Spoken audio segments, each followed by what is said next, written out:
Well, Gavin and I are out on a new permission farm to me that Grant and I got this past year.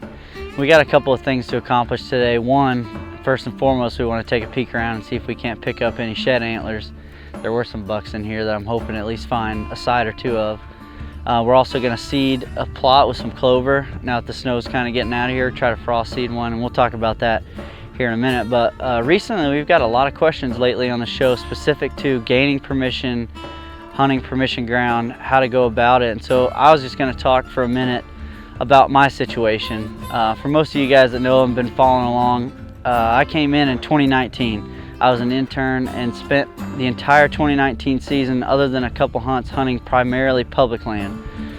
Didn't really hunt much for myself that year, obviously with the responsibilities of filming and editing blogs for all these other guys. So hunted primarily public land, and then was fortunate enough to get hired on, and that's been 3 years ago now. So over the past couple years, I've had a lot more opportunity to hunt for myself, which I'm very grateful for.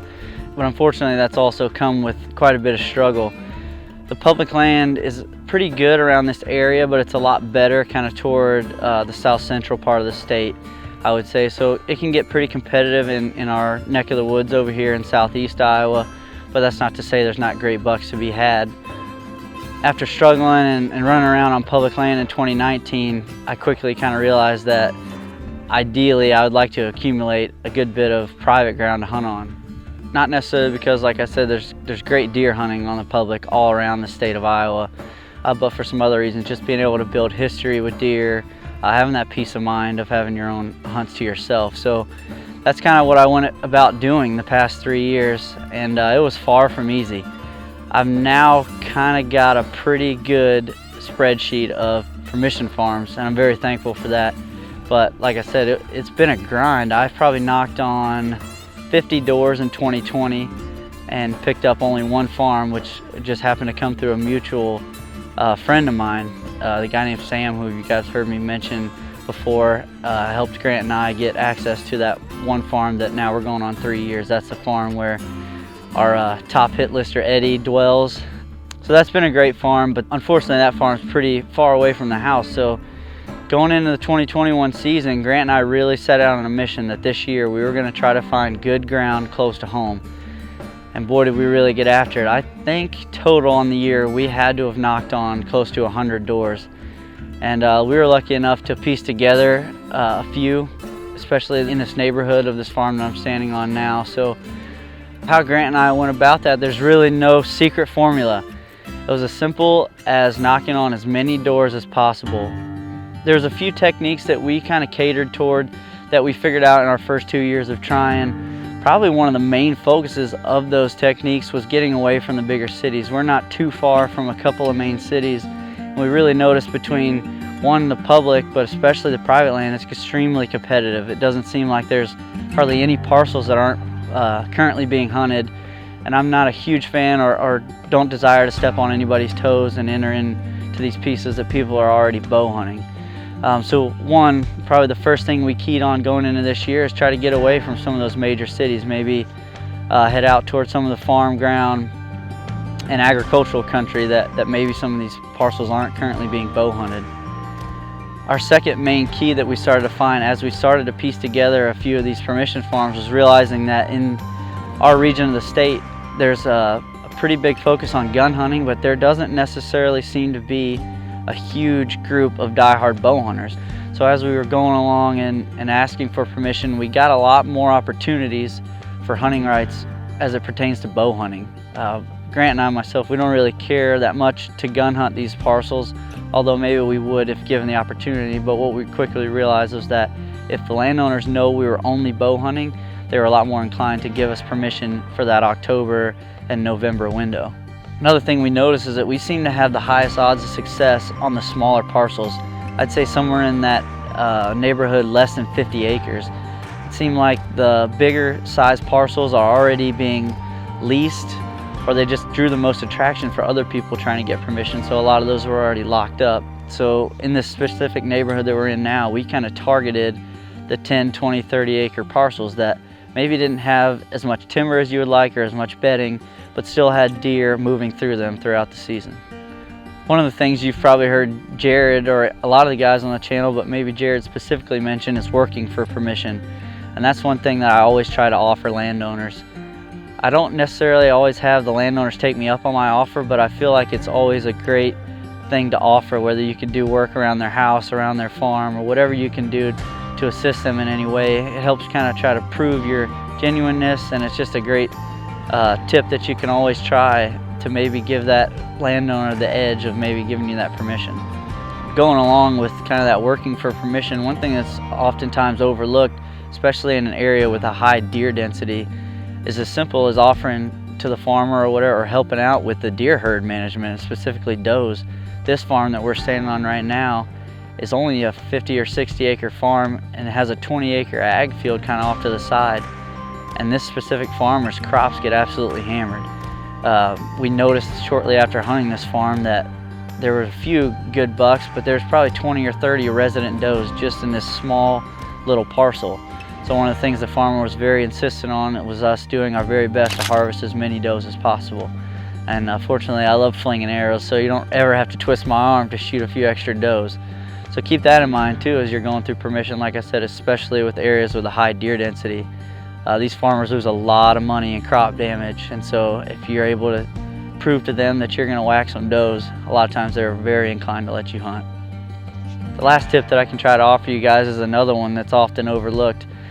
With this day and age, I probably get the most no's to hunting permission for liability reasons. A lot of landowners are very skeptical or very uncertain about you coming in and hunting their ground, just for the sole reason if you got hurt, sometimes they would be held liable for that. So I've heard, I've never done it myself, I've looked into it, but I do know that you can take out a personal policy, a personal liability policy on yourself that a lot of times will insure not only you, but it'll insure the landowner for a good amount of money. Whether you were out and had an accident, an unfortunate accident, you would be covered and the landowner not be held responsible, as well as if something happened to the property. If I was out burning and accidentally caught more than I wanted to on fire, that liability insurance would help cover that ground. So that's another thing you can offer to a landowner if that's a stumbling block for them. There are specific insurance agencies that will offer that. A lot of times you can go to your local in-town insurance agency and take out a personal policy for just $100 or $200 a year that will cover you and that landowner. So think about that. I hope some of these tips help. Like I said, there's nothing super secretive to gaining permission.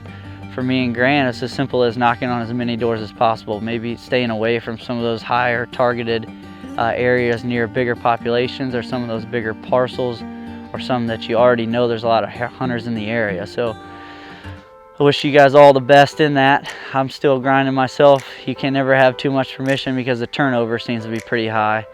So you can never have too much, but it's not an easy thing to do. So get out and knock on as many doors. You can't be afraid to go talk to these people. I've probably only had 5 terrible conversations in my entire life, and the rest have been positive, whether I walked away with permission or not. So it's pretty easy. Knock on the door, express your genuineness, express your love for hunting. Make sure these landowners know that you're going to take care of their property. You're out there to help manage the deer herd. You're out there for respect of the game, and get after it.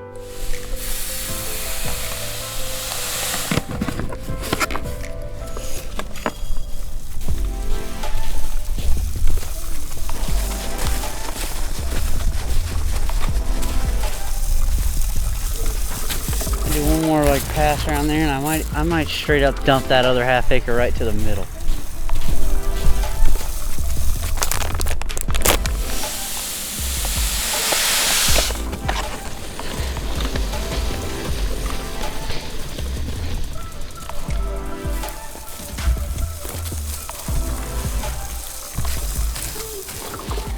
And I'm all out. You know, this spot is probably not the most ideal setup for frost seeding or for a clover plot, but on this specific farm, it's really all I got to work with.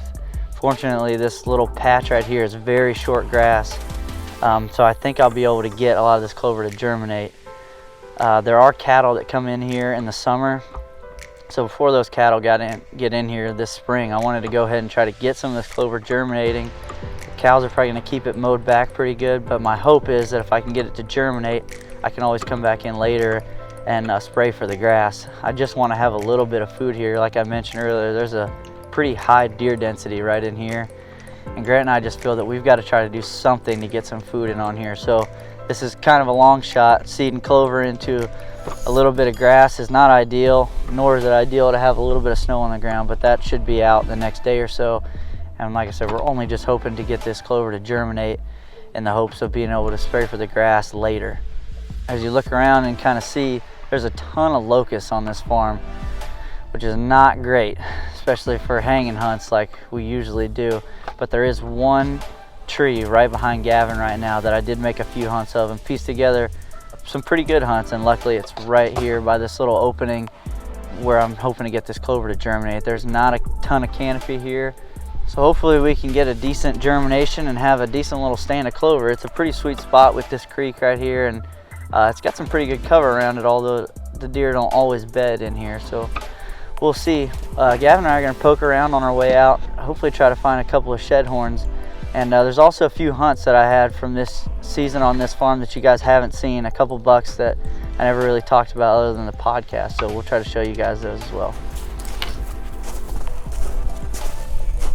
I don't see any tines sticking up.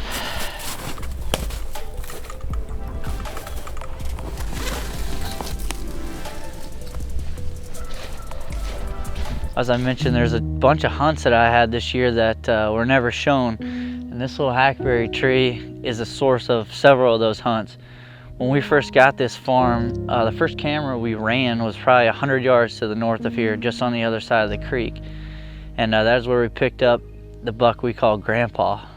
Just after probably a week or so running that camera on a scrape, he was there. He, from what we could tell, he's a super mature, not a giant deer by any means, but big body, mature, scarred up, gnarly, and a deer that was super daylight active. So I know of one specific hunt that's pretty cool, that I actually was sitting in this tree with Josh and called, and sure enough, Grandpa came out of the timber to the north and stopped right here at this creek behind me.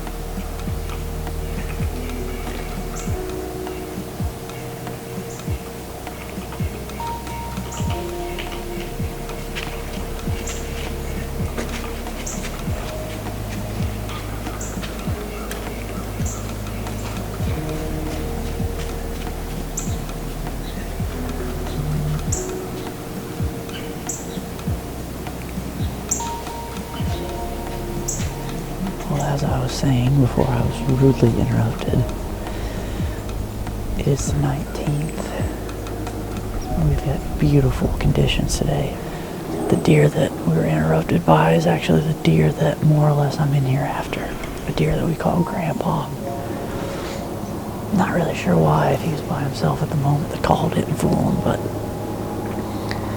we're gonna sit it out for a while and hope that he comes back by.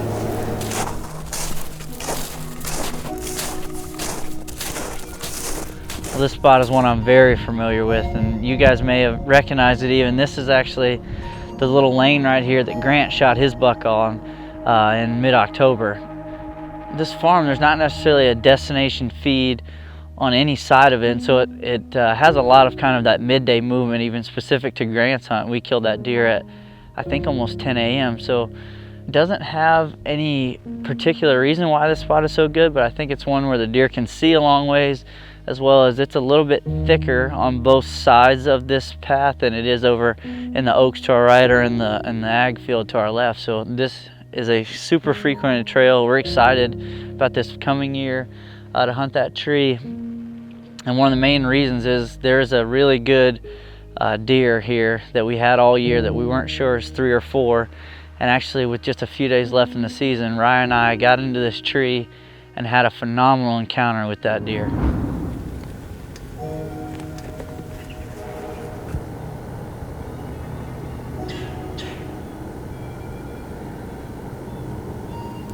There's a lot of deer pushing does still. Is that a buck? Yeah, that's a nice deer.